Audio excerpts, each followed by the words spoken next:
Viewers, എല്ലാവർക്കും ദിജോസ് വേൾഡിൻ്റെ പുതിയൊരു വീഡിയോയിലേക്ക് സ്വാഗതം. ഓവുലേഷൻ കഴിഞ്ഞതിന് ശേഷം നിങ്ങൾ കണ്ണാടിയിൽ നോക്കുന്ന സമയത്ത് ഞാൻ ഈ പറഞ്ഞതുപോലുള്ളൊരു അസ്വസ്ഥത അല്ലെങ്കിൽ ഒരു വ്യത്യാസം നിങ്ങൾക്ക് നാക്കിൽ ഫീൽ ചെയ്യുന്നുണ്ടെങ്കിൽ പ്രഗ്നൻസി പോസിറ്റീവ് ആകാനായിട്ട് ചാൻസ് ഉണ്ട് കേട്ടോ. അപ്പോൾ എന്താണെന്ന് നമുക്ക് നോക്കാം. വീഡിയോ നമുക്ക് സ്റ്റാർട്ട് ചെയ്യാം കേട്ടോ. ഇന്നത്തെ വീഡിയോയിൽ സംസാരിക്കുന്നത് നിങ്ങൾ കേട്ട് കഴിയുമ്പോൾ കുറച്ച് വിയേർഡ് ആണെന്ന് തോന്നുന്ന തരത്തിലുള്ള ഒരു പ്രഗ്നൻസി സിംറ്റംസിനെ പറ്റിയിട്ടാണ്. പ്രഗ്നൻസി അല്ലെങ്കിലും നമുക്കുണ്ടാകുന്ന വളരെ കോമൺ ആയിട്ടുള്ള ഒരു ലക്ഷണമാണിത്. പക്ഷേ പ്രഗ്നൻസി ആകുമ്പോഴേക്കും നമുക്കിത് ഉണ്ടാകാനായിട്ടുള്ള ചാൻസസ് വളരെയധികം കൂടുതലാണ് കേട്ടോ. അപ്പോൾ പ്രഗ്നൻസി ലക്ഷണം എന്താണെന്ന് നമുക്ക് നോക്കിയാലോ.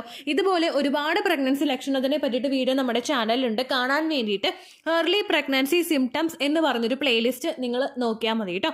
ഇതുപോലുള്ള പ്രഗ്നൻസി ലക്ഷണത്തിനെ പറ്റിയിട്ട് വീഡിയോസ് ചെയ്യുന്നത് ഒരുപാട് പേർക്കൊരു അവയർനെസ്സിന് വേണ്ടിയിട്ടാണ്. കാരണം ഇതും പ്രഗ്നൻസിയിൽ ഉണ്ടാകും എന്ന് പറയാൻ വേണ്ടിയിട്ടാണ് ഇത്തരത്തിലുള്ള വീഡിയോസ് ചെയ്യുന്നത്. കാരണം പല ആളുകളും പ്രഗ്നൻസിയുടെ ലക്ഷണങ്ങളും PCODയുടെ ലക്ഷണങ്ങളും ഇറഗുലർ പീരിയഡ്സിൻ്റെ ലക്ഷണങ്ങളും കൂടി വരുന്നവർ ചിലപ്പോൾ ഒന്ന് മനസ്സിലാകാൻ പറ്റാത്ത സിറ്റുവേഷനിൽ ഒന്ന് കെയർ കൊടുക്കാൻ പറ്റാത്ത സിറ്റുവേഷനിലൊക്കെ പ്രഗ്നൻസി നഷ്ടമായി പോകുന്നവരുണ്ട്. അങ്ങനെയൊക്കെ ഒന്ന് പോകാതിരിക്കാനായിട്ടൊരു അവയർനെസ്സിന് വേണ്ടിയിട്ടാണ് ഇത്തരത്തിലുള്ള വീഡിയോസൊക്കെ ചെയ്യുന്നത് കേട്ടോ.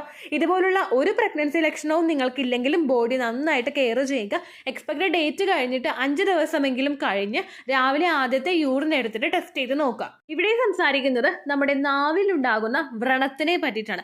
ടങ്കിൽ നമുക്കുണ്ടാകുന്ന ഒരു അൾസർ പോലുള്ള ഒരു ബുദ്ധിമുട്ട്.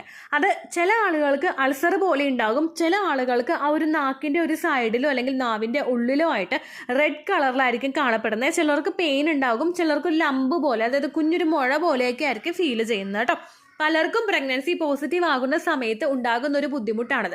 എനിക്ക് മൗത്ത് അൾസർ ആയിട്ടായിരുന്നു വന്നേച്ചത്. കാരണം പെട്ടെന്ന് ഓരോ മാസവും കണ്ടിന്യൂസ് ആയിട്ട് ഇങ്ങനെ മൗത്ത് അൾസർ ഫസ്റ്റ് പ്രഗ്നൻസിയിൽ വന്നുകൊണ്ടേ ഇരിക്കുകയായിരുന്നു കേട്ടോ. അപ്പോൾ ചോദിച്ചപ്പോൾ ഡോക്ടറോട് ഇതുപോലെ B വിറ്റമിൻ്റെ മെഡിസിൻ എടുക്കണമെന്ന് ചോദിച്ചപ്പോഴേക്കും ഡോക്ടർ പറഞ്ഞു നമുക്ക് പ്രഗ്നൻസിയിൽ ഉണ്ടാകും, തരുന്ന സപ്ലിമെന്റ്സ് മാത്രം എടുത്താൽ മതി എന്നാണ് കേട്ടോ പറഞ്ഞായിരുന്നത്. അപ്പോൾ എന്തൊക്കെ റീസൺസ് കൊണ്ടാണ് നമുക്ക് ഇതുപോലെ ഉണ്ടാകുന്നതെന്ന് നോക്കാം. ഏറ്റവും ആദ്യത്തെ നമ്മൾ എല്ലാത്തിനെയും ബ്ലെയിം ചെയ്യുന്നത് HCG പ്രഗ്നൻസി ഹോർമോൺസിനൊക്കെ തന്നെയാണല്ലോ. അപ്പോൾ ഏറ്റവും ആദ്യത്തെ റീസൺ എന്ന് പറയുന്നത് ഹോർമോണൽ ചേഞ്ചസ് തന്നെയാണ്. പ്രഗ്നൻസി ആകുമ്പോൾ ഉണ്ടാകുന്ന ബോഡി ചേഞ്ചസ് കൊണ്ട് നമ്മുടെ ബോഡിയിൽ അൾസർ ഉണ്ടാകാനായിട്ടുള്ള ഒരു ആക്ടിവിറ്റീനെ ഇത് ട്രിഗർ ചെയ്യുന്നുണ്ട്. അതിൻ്റെ ഭാഗമായിട്ട് റെക്കറൻ്റ് ആയിട്ട് നമുക്ക് മൗത്ത് അൾസർ ഉണ്ടാവാനായിട്ട്, അതുപോലെ ടങ്കിലാണെങ്കിലും അൾസർ പോലുള്ള ബുദ്ധിമുട്ടുകൾ, ഇതാണ് കേട്ടോ അൾസർ എന്ന് ഉദ്ദേശിച്ചത്, അത് നമുക്ക് ഉണ്ടാകാനായിട്ട് ചാൻസ് ഉണ്ട് കേട്ടോ. അപ്പോൾ ഏറ്റവും ആദ്യത്തെ റീസൺ എന്ന് പറയുന്നത് ഹോർമോണൽ ചേഞ്ചസ് തന്നെയാണ്. രണ്ടാമത്തെ റീസൺ ആണ് ന്യൂട്രീഷണൽ ഡെഫിഷ്യൻസീസ് നമുക്ക് ഉണ്ടാവുന്നത്. നമ്മൾ പ്രഗ്നന്റ് ആകുന്ന സമയത്ത് ശരീരത്തിൽ നമുക്ക് എന്തെങ്കിലും ന്യൂട്രീഷണൽ ഡെഫിഷ്യൻസീസ് ഉണ്ട്, നമുക്ക് വേണ്ട വിറ്റമിൻ ഡെഫിഷ്യൻസി നമുക്ക് ശരീരത്തിൽ ഉണ്ടെങ്കിൽ അത് കണ്ടിന്യൂസ് ആയിട്ടുള്ള സിറ്റുവേഷനിൽ കൂടി തന്നെയാണ് നമ്മൾ കടന്നു പോകുന്നതെങ്കിൽ പല സ്ത്രീകൾക്കും ഈ ഒരു സിറ്റുവേഷൻ ഭയങ്കര വേഴ്സ് ആയിട്ടുണ്ടാവുന്നത്, അതായത് ഭയങ്കര ബുദ്ധിമുട്ടായിട്ട് അനുഭവപ്പെടുന്നത് പ്രഗ്നൻസി സമയത്താണ്. കാരണം കുഞ്ഞു ഗ്രോ ആവുന്നതിനും നമ്മുടെ ശരീരത്തിലെ പല ആക്ടിവിറ്റീസ് നടക്കുന്നതിനും നമുക്ക് വേണ്ടത് ഇങ്ങനെ ന്യൂട്രീഷനാണ്. അപ്പോൾ അതിൻ്റെ ഡെഫിഷ്യൻസി ശരീരത്തിൽ ഉണ്ടാകുന്നത് നിങ്ങൾക്ക് ഇതുപോലുള്ള ഇഷ്യൂസ് ഭയങ്കര വേഴ്സ് ആയിട്ടുണ്ടാകുന്നതിന് കാരണമാകുന്നുണ്ട് കേട്ടോ. മൂന്നാമതായിട്ട് നമുക്കുണ്ടാവുന്നത് നമ്മൾ തന്നെ ബ്രഷ് ചെയ്യുമ്പോൾ ഉണ്ടാകുന്ന ബുദ്ധിമുട്ട് കൊണ്ടാണ്. അതായത് പ്രഗ്നൻസി ആകുന്ന സമയത്ത് നമ്മുടെ ബോഡി ഭയങ്കര വീക്കും സെൻസിറ്റീവും ആവുന്നുണ്ട്. അപ്പോൾ നമ്മൾ ജസ്റ്റ് ബ്രഷ് ചെയ്തിട്ട് ഏതെങ്കിലും ഒരു ഭാഗത്തോട്ട് ബ്രഷ് ഒന്ന് സ്ലിപ്പായി പോകണമെങ്കിൽ പെട്ടെന്ന് തന്നെ അവിടെ പൊട്ടാനായിട്ട് ചാൻസ് ഭയങ്കര കൂടുതലാണ്. അങ്ങനെ പൊട്ടി വരുമ്പോഴേക്കും നമുക്ക് നാവിൽ കൊണ്ട് പൊട്ടിക്കഴിഞ്ഞാലും, നാവിൽ ജസ്റ്റ് ഒന്ന് മുറിഞ്ഞു കഴിഞ്ഞാലും, അതുപോലെ വായുടെ അകത്താണെങ്കിലും ഒന്ന് പൊട്ടിക്കഴിഞ്ഞാൽ പെട്ടെന്ന് അത് വ്രണമാവാനായിട്ടുള്ള ചാൻസസ് നല്ല കൂടുതലാണ്. നമ്മൾ പ്രഗ്നന്റ് ആകുന്ന സമയത്ത് ബ്ലഡ് സർക്കുലേഷൻ എല്ലാ ഭാഗത്തോട്ടും ഇൻക്രീസ് ആകുന്നു എന്ന് നിങ്ങൾക്ക് ഓൾമോസ്റ്റ് അറിയാലോ.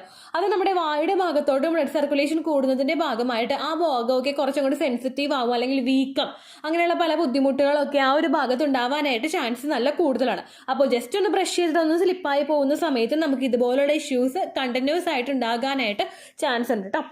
അടുത്തൊരു റീസൺ എന്ന് പറയുന്നത് നമ്മൾ കഴിക്കുന്ന ഫുഡ് ഐറ്റംസ് ആണ്. അതായത് അസിഡിക് ആയിട്ടുള്ള ഫുഡ് ഐറ്റംസ് നമ്മൾ കൂടുതലായിട്ട് കഴിക്കുമ്പോഴേക്കും അത് നമ്മുടെ ശരീരത്തിൽ ഹാർട്ട് ബേണും ഫ്രീക്വൻ്റ് ആയിട്ടുള്ള ബർപ്പിംഗ് ഇഷ്യൂസും അതുപോലെ നമുക്കുണ്ടാകുന്ന വോമിറ്റിങ്ങും ഒക്കെ കണ്ടിന്യൂസ് ആയിട്ട് വന്നു കഴിഞ്ഞാൽ ഇത് മൗത്തിൻ്റെ pH ബാലൻസിനെ അഫക്റ്റ് ചെയ്യാനായിട്ട് ചാൻസ് ഉണ്ട്.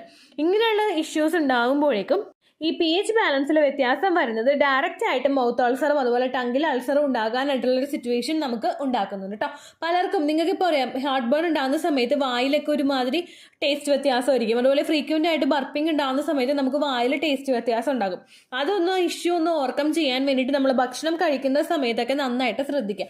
ഗ്യാസ് ഫോം ചെയ്യുന്ന തരത്തിലുള്ള ഫുഡ് ഐറ്റംസ് നിങ്ങൾ കഴിക്കാതിരിക്കുക. പരിപ്പ് വർഗ്ഗങ്ങളാണെങ്കിലും അതുപോലെ തന്നെ കപ്പ, ഉരുളക്കിഴങ്ങ്, അങ്ങനെയുള്ള ഭക്ഷ്യവസ്തുക്കളൊക്കെ നമ്മൾ കൂടുതലായിട്ട് അങ്ങോട്ട് കഴിക്കാൻ കഴിക്കാതിരിക്കാൻ പ്രത്യേകം ശ്രദ്ധിക്കുക കേട്ടോ. അതുപോലെ തന്നെ നമ്മൾ ഭക്ഷണം കഴിക്കുന്ന കാര്യം കൂടി ശ്രദ്ധിക്കുക. എപ്പോഴും കഴിക്കുന്നത് ഒറ്റ സ്ട്രെച്ചിൽ 3 നേരം അങ്ങനെ കഴിക്കാനായിട്ട് പാടില്ല. നമ്മൾ കൗണ്ട് കൂട്ടിയിട്ട് ക്വാണ്ടിറ്റി കുറയ്ക്കുക. അതാണ് നമ്മൾ ചെയ്യേണ്ടത്. നമ്മൾ കഴിക്കുന്ന ഇപ്പോൾ ഉച്ചയ്ക്ക് നിങ്ങൾ എടുക്കുന്ന ചോറ്, ഇപ്പോൾ ഒരു കയ്യിൽ ചോറ് നിങ്ങൾ എടുക്കുന്നുണ്ടെങ്കിൽ അരക്കൈയിൽ വീതം 2 മണിക്കൂർ ഇടവിട്ട് നിങ്ങൾ എടുക്കാനായിട്ട് നോക്കുക. അപ്പോൾ ഒന്ന് ദഹിച്ച് അടുത്തത് അക്സെപ്റ്റ് ചെയ്യാനായിട്ട് ബോഡി പ്രിപ്പയർ ആകും. അപ്പോൾ നമുക്ക് ഹാർട്ട് ബേണോ അല്ലെങ്കിൽ ഫ്രീക്വൻ്റ് ആയിട്ട് ബർപ്പിങ്ങോ ഒക്കെ ഉണ്ടാകുന്ന സിറ്റുവേഷൻസ് പ്രിവെന്റ് ചെയ്യാനായിട്ട് നമുക്ക് സാധിക്കും കേട്ടോ. അങ്ങനെയൊക്കെ മൗത്തിന്റെ pH ബാലൻസ് നമുക്ക് മെയിൻറ്റെയിൻ ചെയ്യാം. അടുത്തൊരു റീസൺ ആണ് സ്ട്രെസ് എന്ന് പറയുന്നത്. സ്ട്രെസ് ഉണ്ടാകുന്ന സമയത്തും ഉണ്ടാകുന്ന ഹോർമോൺ ഫ്ലക്ച്വേഷൻസ് കൊണ്ടും മാറ്റങ്ങളൊക്കെ സംഭവിക്കുന്നത് കൊണ്ടും നിങ്ങൾക്ക് ഇതുപോലുള്ള അൾസർ കണ്ടിന്യൂസ് ആയിട്ട് ഉണ്ടാകാനായിട്ട് ചാൻസ് ഉണ്ട് കേട്ടോ. നാവിൽ ജസ്റ്റ് ഒരു കുരു പോലെയോ അല്ലെങ്കിൽ നാവിൽ വ്രണോ ഒക്കെ ആയിട്ടായിരിക്കും നിങ്ങൾക്ക് ഈ ഒരു ബുദ്ധിമുട്ട് കണ്ടിന്യൂസ് ആയിട്ട് ഉണ്ടാവുന്നത് കേട്ടോ. ചില ആളുകൾക്ക് ഈ ഒരു സിറ്റുവേഷനിൽ നിന്ന് മാറിയിട്ട് രണ്ടാമതായിട്ട് ഉണ്ടാകുന്ന ഒരു ലക്ഷണമാണ് ഓറൽ, നമ്മുടെ ടങ്കിന്റെ ഭാഗത്ത് ത്രഷ് എന്ന് പറയും. അതായത് നാവിൽ പൂപ്പൽ നന്നായിട്ട് ഉണ്ടാവുക, ഭയങ്കര തിക്കായിട്ട് നാവിൽ പൂപ്പൽ ഉണ്ടാവുക. ഈ കുഞ്ഞു കുട്ടികളുടെ നാവൊക്കെ നിങ്ങൾ കണ്ടിട്ടില്ലേ പൂപ്പൽ ഉണ്ടാവുക. നമ്മൾ സാധാരണ ടങ് ക്ലീൻ ചെയ്ത് അങ്ങനെ അത് ക്ലീൻ ചെയ്താണ് നാച്ചുറലി കളയാറ്. പക്ഷെ ഇതിന്റെ അളവ് ഭയങ്കരമായിട്ട് കൂടി വരിക പലപ്പോഴും പലർക്കും ഉണ്ടാവുന്ന ഒരു ബുദ്ധിമുട്ടാണ് കേട്ടോ. അത് പ്രഗ്നൻസി ആകുന്ന സമയത്തും നോർമലായിട്ട് നമുക്ക് ഉണ്ടാവുന്ന ഒരു മാറ്റമാണ്. പ്രഗ്നൻസി ഒക്കെ കഴിഞ്ഞിട്ട് ഡെലിവറി ഒക്കെ ആയ ഒരു 2 മാസമൊക്കെ ആയി കഴിയുമ്പോഴേക്കും ഇത് കണ്ടിന്യൂസ് ആയിട്ട് നമുക്ക് ഈ ഒരു സിറ്റുവേഷനൊക്കെ മാറിപ്പോകാനായിട്ടാണോ ചാൻസ്. ഇനി ഈ ഒരു ബുദ്ധിമുട്ട് നിങ്ങൾക്ക് ഉണ്ടായി കഴിഞ്ഞാൽ അതെങ്ങനെ ഓവർകം ചെയ്യാമെന്ന് നോക്കാം. തൈര് കഴിക്കുന്നത്, കേർഡ് കഴിക്കുന്നത്, യോഗേർട്ട് കഴിക്കുന്നതും ഒക്കെ ആ ഒരു pH ബാലൻസ് ഒക്കെ മെയിൻറ്റെയിൻ ചെയ്യുന്നതിന് വേണ്ടിയിട്ട് പ്രോബയോട്ടിക് ആണല്ലോ. അപ്പോൾ എല്ലാം നന്നായിട്ട് മെയിൻറ്റെയിൻ ചെയ്ത് കൊണ്ടുപോകുന്നതിന് വേണ്ടിയിട്ട് ഇത് സഹായിക്കുന്നുണ്ട് കേട്ടോ. അതുപോലെ തന്നെ നമ്മൾ ഉപ്പുവെള്ളം ഇടയ്ക്ക് വായിൽ കൊണ്ട് ക്ലീൻ ചെയ്യുന്നത് ആ ഒരു pH ബാലൻസ് ഒക്കെ മെയിൻറ്റെയിൻ ചെയ്യുന്നതിനും ഇൻഫെക്ഷൻസ് ഒക്കെ ഒന്ന് ക്യൂർ ചെയ്യുന്നതിനും വേണ്ടിയിട്ടുള്ളൊരു സപ്പോർട്ട് നമുക്ക് തരുന്നുണ്ട് കേട്ടോ. ചില ആളുകൾക്ക് ന്യൂട്രീഷണൽ ഡെഫിഷ്യൻസീസ് കൊണ്ടായിരിക്കും ഇങ്ങനെ ഉണ്ടാകുന്നത്. അപ്പോൾ പ്രഗ്നൻസിയുടെ സമയം മുതൽക്ക് തന്നെ പ്ലാൻ ചെയ്യുന്ന സമയം മുതൽക്ക് തന്നെ നമ്മൾ ഹെൽത്തി ആയിട്ടുള്ള ഫുഡ് ഐറ്റംസ് കഴിക്കാനായിട്ട് പ്രത്യേകം ശ്രദ്ധിക്കുക കേട്ടോ. ഒരുപാട് പേര് ചോദിക്കുന്നുണ്ട്, ചേച്ചി എന്തൊക്കെയാണ് ഈ ഹെൽത്തി ഫുഡ്സ് എന്ന്. നമ്മൾ വെജിറ്റബിൾസ്, ഫ്രൂട്ട്സ് അതൊക്കെയാണ് ഹെൽത്തി ഫുഡ്സ് എന്ന് പറയുന്നത്. അൺഹെൽത്തി ആയിട്ടുള്ള ഫുഡ് ഐറ്റംസ് എന്തൊക്കെ വരും? എണ്ണയിൽ വറുത്തിട്ടുള്ള ഭക്ഷണ പദാർത്ഥങ്ങൾ, അതുപോലെ തന്നെ പാക്കറ്റിൽ വറുത്തിട്ടുള്ള പലഹാരങ്ങൾ, പേസ്ട്രീസ്, കുക്കീസ്, അതുപോലെയുള്ള കാര്യങ്ങൾ, പിന്നെ പുറത്തുനിന്ന് നമ്മൾ കഴിക്കുന്ന fast food, junk food, processed food, ഇതെല്ലാം പെടുന്നത്. പുറത്തുനിന്ന് നമ്മൾ മേടിച്ച് കഴിക്കുന്ന എല്ലാ വസ്തുക്കളും തന്നെ ഓൾമോസ്റ്റ് അൺഹെൽത്തി ആയിട്ടുള്ള ഫുഡ് ഐറ്റംസ് ആണ്. അതൊക്കെ നിങ്ങൾ അവോയ്ഡ് ചെയ്യുക. പ്രഗ്നൻസി നമ്മളിപ്പോൾ ഈ ഒരു മാർച്ച് മാസത്തിൽ നമ്മൾ പ്രഗ്നൻസി പ്ലാൻ ചെയ്യുന്നുണ്ടെങ്കിൽ അതിന് വേണ്ടിയിട്ട് നമ്മൾ പ്രിപ്പയർ ആവേണ്ടത് മാർച്ച് മുതലല്ല, ഒരു 3 മാസം മുൻപ് മുതൽ നമ്മൾ ട്രൈ ചെയ്ത് തുടങ്ങി കഴിഞ്ഞാലേ മാർച്ചിൽ നമുക്ക് പ്രഗ്നൻസി കിട്ടുള്ളൂ. കാരണം മാർച്ചിലോട്ട് വേണ്ടിയിട്ടുള്ള അണ്ടം ഓൾറെഡി നമ്മുടെ ബോഡി 3 മാസം മുമ്പ് സെലക്ട് ചെയ്ത് വെച്ചിട്ടുണ്ടാകും. ഓൾമോസ്റ്റ് ഡിസംബറിൽ സെലക്ട് ചെയ്ത് വെച്ചിട്ടുണ്ടാകും. ഇത് ഞാൻ പറയുന്നത് ഇപ്പോൾ നിങ്ങളുടെ ഹസ്ബൻഡ് മാർച്ചിൽ വരുന്നു അല്ലെങ്കിൽ ഏപ്രിലിൽ വരുന്നു, ചേച്ചി മാർച്ച് മുതൽ തുടങ്ങിയാൽ പോരെ എന്ന് ചോദിക്കുന്ന ആളുകളുണ്ട്. അവർക്ക് വേണ്ടിയിട്ടാണ് പറയുന്നത്. ഒരു 3 മാസം മുതൽക്ക് തന്നെ എഗ്ഗിനെ സെലക്ട് ചെയ്ത് വെച്ചിട്ടുണ്ടാകും. ഇത്ര എഗ്ഗ് ഇതിന് വേണ്ടിയിട്ട് ഉണ്ടാവണം എന്ന് സെലക്ട് ചെയ്ത് വെച്ചിട്ടുണ്ടാകും ശരീരം. ആ എഗ്ഗിന് കൊടുക്കാൻ വേണ്ടിയിട്ടുള്ള എല്ലാം നമ്മൾ കൊടുക്കണമെങ്കിൽ നേരത്തെ മുതൽക്ക് തന്നെ നമ്മൾ ട്രൈ ചെയ്ത് തുടങ്ങണം കേട്ടോ. അതുകൊണ്ടാണ് പറഞ്ഞത്. അപ്പോൾ കഴിക്കുന്ന ഫുഡ് ഐറ്റംസും ഒക്കെ നമ്മൾ കൃത്യമായിട്ട് ശ്രദ്ധിക്കുക. ഇനി വിറ്റമിൻ ഫുഡ് ഐറ്റംസ് ഒന്നും കൃത്യമായിട്ട് എടുക്കാൻ പറ്റാത്തവരാണ് നിങ്ങളെങ്കിൽ വിറ്റമിൻ സപ്ലിമെന്റ്സ് എങ്കിലും ഡോക്ടറോട് ചോദിച്ചിട്ടോ ഫിസിഷ്യനെ കണ്ടിട്ടോ ആശാ വർക്കറോട് ചോദിച്ചിട്ടോ നിങ്ങൾ എടുക്കാനായിട്ട് നോക്കുക. അതല്ലാതെ ഡയറക്റ്റ് മെഡിക്കൽ ഷോപ്പിൽ പോയി മേടിച്ച് കഴിക്കാതിരിക്കുന്നതാണ് നിങ്ങളുടെ ബോഡിക്ക് നല്ലത്. കാരണം നിങ്ങൾ പ്രഗ്നൻസി ട്രൈ ചെയ്യുമ്പോൾ നിങ്ങളുടെ കാര്യങ്ങളൊക്കെ വെച്ച് നോക്കിയിട്ട് ഐഡിയൽ ആയിട്ടുള്ള ഒരു രീതിക്ക് മെഷർ ചെയ്ത് തരാൻ വേണ്ടിയിട്ട് ഡോക്ടർക്കേ പറ്റുള്ളൂ. അപ്പോൾ അവരെ കണ്ടതിന് ശേഷം നിങ്ങൾ പ്രിനേറ്റൽ വിറ്റമിൻസ് ഒരു 3 മാസം മുൻപ് മുതൽക്കൊക്കെ എടുത്ത് തുടങ്ങുന്നത് ഇതുപോലുള്ള ഹെൽത്ത് ഇഷ്യൂസ് പ്രിവെന്റ് ചെയ്യുന്നതിന് വേണ്ടിയിട്ട് നിങ്ങളെ സഹായിക്കും കേട്ടോ. ഇത്രയേ ഉള്ളൂ വീഡിയോ. യൂസ്ഫുൾ ആയി കാണുമെന്ന് വിശ്വസിക്കുന്നു. യൂസ്ഫുൾ ആവുന്നുണ്ടെങ്കിൽ ലൈക്ക് ചെയ്യുക, ഫ്രണ്ട്സിനൊക്കെ ഷെയർ ചെയ്ത് കൊടുക്കുക കേട്ടോ. എന്തെങ്കിലും സംശയം ഉണ്ടെങ്കിൽ നിങ്ങൾ കമൻസിൽ ചോദിക്കുക. പണ്ടത്തെ വീഡിയോയ്ക്ക് കമൻസ് ഇടുന്നവർക്ക് റിപ്ലൈ ലഭിക്കുന്നില്ലെങ്കിൽ ലേറ്റസ്റ്റ് ആയിട്ട് ഞാൻ ഏത് വീഡിയോ ആണോ അപ്ലോഡ് ചെയ്യുന്നത് അതിന് താഴെ കമൻറ്റ് ഒന്ന് കോപ്പി പേസ്റ്റ് ചെയ്യാനായിട്ട് ശ്രദ്ധിക്കുക കേട്ടോ.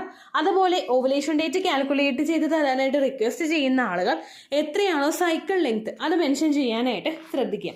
സൈക്കിൾ ലെങ്ത് എന്നതുകൊണ്ട് ഉദ്ദേശിച്ചത് ഓരോ മാസവും എത്ര ദിവസം കൂടുമ്പോഴാണോ ബ്ലീഡിങ് വരുന്നത് അതാണ് സൈക്കിൾ ലെങ്ത്. കഴിഞ്ഞ മാസം ഒരു 8-ാം തീയതിയാണ് ബ്ലീഡിങ് ആയതെങ്കിൽ ഈ മാസം 6-ാം തീയതിയാണ് ബ്ലീഡിങ് ആയതെങ്കിൽ കഴിഞ്ഞ മാസം 8-ാം തീയതി മുതൽ ഈ മാസം 6-ാം തീയതി വരെ എത്ര ദിവസമുണ്ടോ അത് കാലണ്ടറിൽ എണ്ണി തിട്ടപ്പെടുന്നതാണ് നിങ്ങളുടെ സൈക്കിൾ ലെങ്ത്. സൈക്കിൾ ലെങ്ത് നമ്മൾ കൃത്യമായിട്ട് കാൽക്കുലേറ്റ് ചെയ്യുകയാണെങ്കിൽ ഓവുലേഷൻ ഡേറ്റ് എളുപ്പത്തിൽ കണ്ടുപിടിക്കാൻ വേണ്ടിയിട്ട് ഒരുപാട് ആപ്ലിക്കേഷൻസും ഒരുപാട് ഓൺലൈൻ ആയിട്ടുള്ള വെബ്സൈറ്റുകളും ഇന്ന് നമുക്ക് അവൈലബിൾ ആണ്. പ്ലേ സ്റ്റോറിൽ പോയിട്ട് ഓൺലൈൻ ഓവുലേഷൻ ട്രാക്കർ എന്ന് ടൈപ്പ് ചെയ്ത് കഴിഞ്ഞാൽ നിങ്ങൾക്ക് അതുമായിട്ട് ബന്ധപ്പെട്ടിട്ടുള്ള ആപ്ലിക്കേഷൻസ് കിട്ടും. അത് പറ്റുന്നില്ല എങ്കിൽ ഗൂഗിളിൽ പോയിട്ട് ഓൺലൈൻ ഓവുലേഷൻ കാൽക്കുലേറ്റർ എന്ന് ടൈപ്പ് ചെയ്ത് കഴിഞ്ഞാൽ അതുമായിട്ട് ബന്ധപ്പെട്ടിട്ടുള്ള വെബ്സൈറ്റുകൾ നിങ്ങൾക്ക് കിട്ടും. അതിൽ നിങ്ങളുടെ ലാസ്റ്റ് മന്തിലെ മെൻസ്ട്രേഷൻ്റെ ഡേറ്റും ഒപ്പം ഞാൻ ഈ പറഞ്ഞ രീതിക്ക് നിങ്ങൾ കാൽക്കുലേറ്റ് ചെയ്യുന്ന സൈക്കിൾ ലെങ്ത്തും എൻ്റർ ചെയ്ത് കൊടുക്കുകയാണെങ്കിൽ നിങ്ങൾക്ക് കൃത്യമായിട്ട് ഓവുലേഷൻ ഡേറ്റ് കണ്ടുപിടിക്കാനായിട്ട് സാധിക്കും. ഫെർട്ടൈൽ ടൈം പീരീഡും നിങ്ങൾക്ക് കിട്ടും. അതായത് എത്ര ദിവസം മുതൽ കോൺടാക്ട് ചെയ്ത് തുടങ്ങിക്കഴിഞ്ഞാൽ നിങ്ങൾ പ്രഗ്നൻ്റ് ആകും എന്നുള്ളൊരു ഡേറ്റും നിങ്ങൾക്ക് പ്രോപ്പറായിട്ട് കിട്ടും കേട്ടോ.